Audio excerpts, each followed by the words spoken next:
tentang masalah nggak rela. Ini judul diambil dari pemahaman atau tafsir terhadap surat Asy-Syarah atau surat Al-Insyirah. Karena memang seperti yang saya sampaikan pada pekan yang lalu dan beberapa pekan sebelumnya, kalau acara tongkrongan ilmu kita di Rabu malam akan coba kita bedah ayat-ayat atau surat-surat yang populer di masyarakat, dan itu kita coba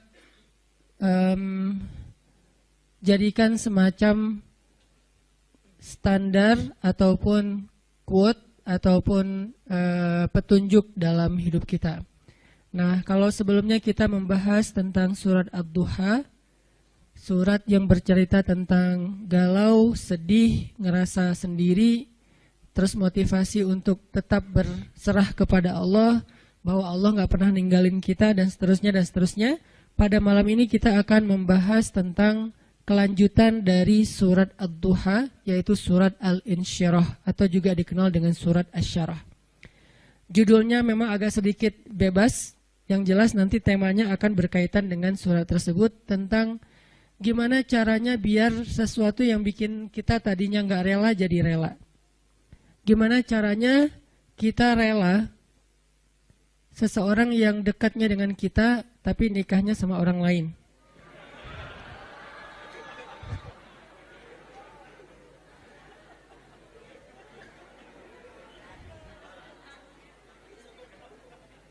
Soalnya saya juga nggak rela. Enak aja. Gimana caranya kayak gitu? Maaf ya, saya belum pernah ngerasain sakit sejauh itu, sedalam itu. Sesakit-sakitnya saya masih ada obatnya. Sekarang udah terobati. Apaan sih?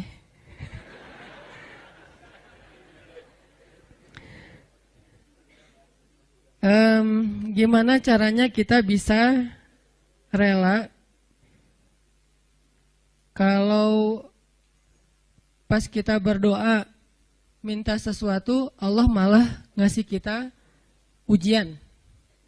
Kita lagi getol-getolnya meminta kepada Allah tentang sesuatu yang kita lagi kepengenin banget. Tiba-tiba Allah malah ngasih yang sebaliknya. Gimana caranya biar kita rela kalau kita ditolak dengan bahasa yang lembut? Kalau kita ditolak dengan alasan-alasan yang kadang-kadang nggak masuk akal. Kalau kita ditolak alasannya misalnya kayak kita kayaknya nggak cocok, soalnya hitung-hitungannya nggak dapat misalnya. Atau karena mitos-mitos tertentu, atau orang tuanya kayak nggak sreg gitu sama kita, padahal kita udah berjuang untuk caper-caperan habis-habisan, modalnya juga udah keluar banyak, tapi ditolak. Gimana caranya kita rela atau lega? Gimana biar kita lega? Ini ada nih. Kalau kita ke masjid pakai sendal eger, pulangnya nyeker. Siapa nih? Terus banyak yang jawabannya politik gitu, nggak usah dibaca. Nah, gitu-gitu deh. Ada beberapa yang agak-agak unik. Tapi yang paling unik yang tadi, kita udah kegeeran banget, dia dekat sama kita, tapi jadiannya sama orang lain. Dan orang lain itu bukan siapa-siapa, teman.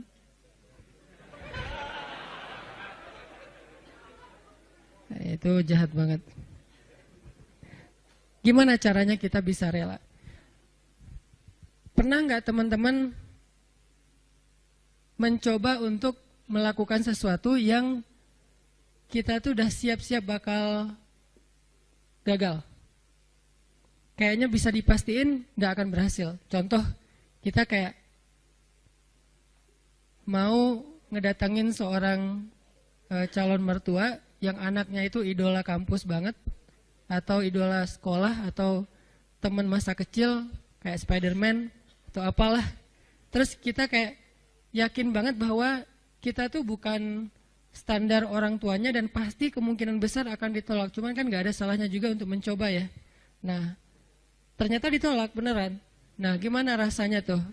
Apakah kita bisa benar-benar lega dan nggak dendam sama dia? Apakah kita benar-benar bisa ngerasa lega dan akhirnya bisa maafin orang tersebut kalau dia misalnya ngezolimin kita, ngejailin kita, ngecurangin kita, nikung kita?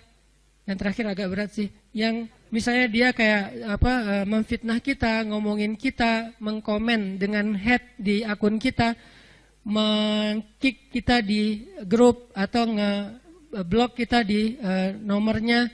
Bisa nggak kita lega? Kita rela? Terutama kepada Allah Subhanahu Wa Taala. Karena ada orang yang mungkin sering nggak rela dengan perlakuan manusia, tapi dia masih berusaha untuk rela dengan ketentuan Allah. Yang parah tuh sampai ke Allah juga nggak rela. Dia nggak rela ketika Allah memberikan dia satu ketentuan. Bahkan nikmat pun kadang nggak rela. Dikasih nikmat sekian dia berharapnya lebih. Dikasih nikmat begini dia berharapnya begitu. Dikasih fisik yang ini dia berharapnya kayak gitu. Dan seterusnya. Kadang-kadang masalah rambut aja dia nggak rela. Belum lagi nanti masalah kulit. Belum lagi nanti masalah tinggi badan, masalah apa segala macam yang sifatnya emang takdir dia diciptakan kayak gitu. Beda dengan mungkin kalau yang masalah-masalah katakanlah misalnya kayak sesuatu yang sifatnya karena usaha kita kayak berat badan atau jerawatan atau apa, ini kan relatif ya. Tapi kalau emang udah takdirnya kayak gitu, dia nggak rela. Termasuk dia nggak rela dengan ketentuan Allah, dia seorang laki-laki sehingga dia pengen jadi ya transgender gitulah, pengen jadi cewek, terus dia cewek pengen jadi cowok, terus dia bingung gitu, kok dua-duanya nggak enak ya, terus jadi saya jadi apa gitu kan ya. Nah, ini nggak rela gitu kan. Nah, ini semuanya adalah tentang syarhus sadar, berlapang dada. Berlapang dada pertama yang paling penting adalah berlapang dada terhadap ketentuan Allah. Yang kalau dalam bahasa fikihnya kadang disebut dengan istilah takdir. Disebut dengan istilah takdir. Atau berlapang dada dengan sikap-sikap orang kepada kita. Seberapa besar lapang dada kita sehingga dada kita itu muat dengan kesalahan orang. Makin lapang, makin banyak kesalahan orang yang muat di dalam dada kita. Nggak sampai bikin kita nyesek. Jadi ada kesalahan, masih lapang. Nggak nyesekin kita, jadi kita masih santai. Kan orang kalau lapang, sebutlah kita kayak di sebuah ruangan, atau di mobil aja nih. Kebenaran mobilnya, mobil city car yang memang dua row gitu. Seatnya cuma 4 orang. Nah, kalau masuknya cuman kita driver nih, masuk 1 orang teman, kita merasa sempit nggak? Enggak. Atau kita jadi penumpang sama driver, masuk seorang teman masih biasa. Masuk yang ketiga jadi 4 orang sekarang masih biasa. Masuk yang kelima, yang keempat jadi 5 orang, mulai agak-agak gimana gitu. Apalagi duduk di belakang kan ya. Nah, kebayang nggak kalau mobilnya bus? Kalau mobilnya city car yang mungkin cuman muat 4 orang, nyamannya, terus diisi 5 orang, jadinya gimana? Nggak nyaman kan? Tapi kalau bus diisi 5 orang, masih nyaman, leluasa, karena emang isinya harusnya 35, 40. Nah, artinya dada kita itu sesek tergantung kelapangannya, bukan tergantung masalahnya. Ada orang yang masalah sepele bikin dia nyesek. Ada orang yang masalahnya udah luar biasa, dia masih kayak biasa-biasa aja. Kenapa? Bedanya bukan masalahnya, tapi yang membedakan itu adalah syarhus sadarnya, lapang dadanya. Ada orang ketika diomongin dengan satu komen negatif, hate yang masih wajar lah ya, cuman kayak misalnya bilang ria gitu doang, dia udah langsung rame gitu, udah langsung di replay, langsung terus dia kayak ngedebat gitu, langsung di blok, langsung dia kalau perlu akunnya juga ditutup, dia nggak mau pakai lagi Instagram pundung gitu, pundung Visosmed misalnya. Ini gara-gara apa? Gara-gara ada satu haters yang satu kata doang, ria, sombong.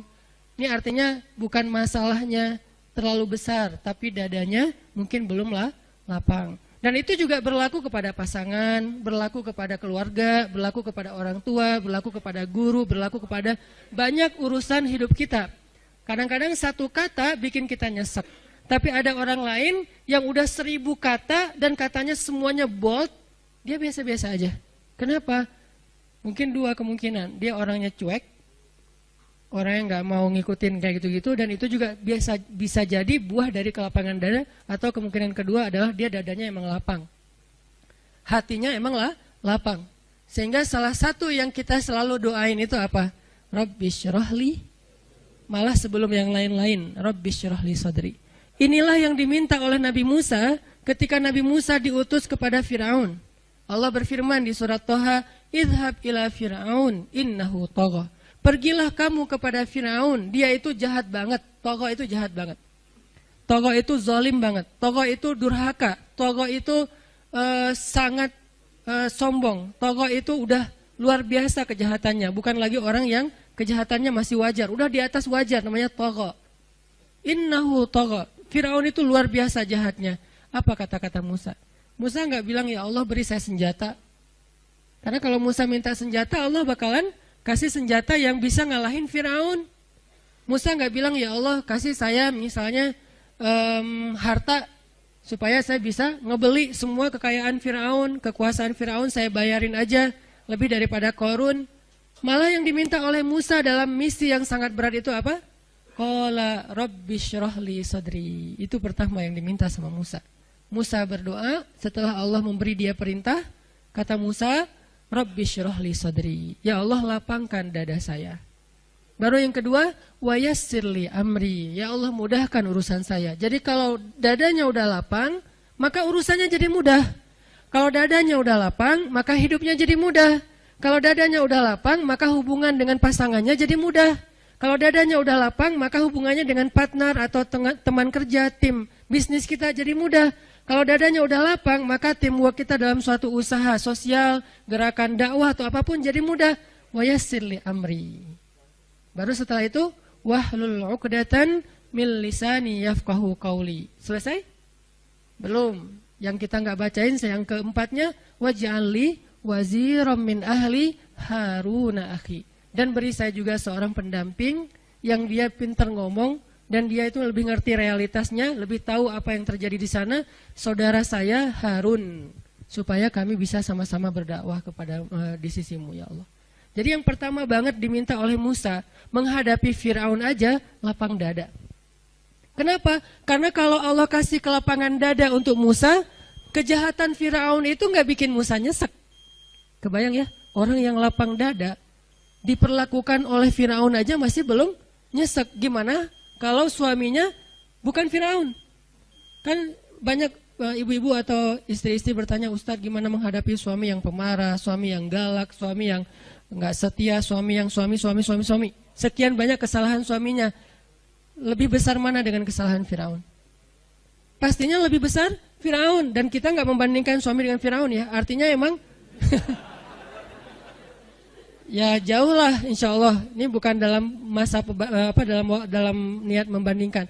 Tapi kalau kesalahan Fir'aun aja dengan kelapangan dada Musa tidak pundung, Musa tetap bisa bersabar, Musa tetap bisa menuntaskan misi dakwahnya, berarti lapang dada itu penting banget dalam hidup kita teman-teman. Sampai dengan kelapangan dada bisa menghadapi orang sekelas Fir'aun, berarti kan lapang dada itu penting banget ya. Yang kalau di bawah Fir'aun pasti akan lebih lega lagi nih. Di Fir'aunin aja lega, di Fir'aunin. Jadi diperlakukan oleh Fir'aun aja masih lega. Itulah yang diminta oleh Musa. Ini menandakan bahwa lapang dada itu salah satu doa yang paling penting untuk kita baca teman-teman. Bukan cuma pas mau ngomong di depan kita baca Rabbi syrah li sadri. Kapan aja Rabbi syrah li sadri. Rabbi lapangkan dada saya. Lapangkan dada saya. Kalau mau pulang ke rumah buat yang udah punya pasangan, istri lagi ngambek di pintu, Rabbi syrah li sadri.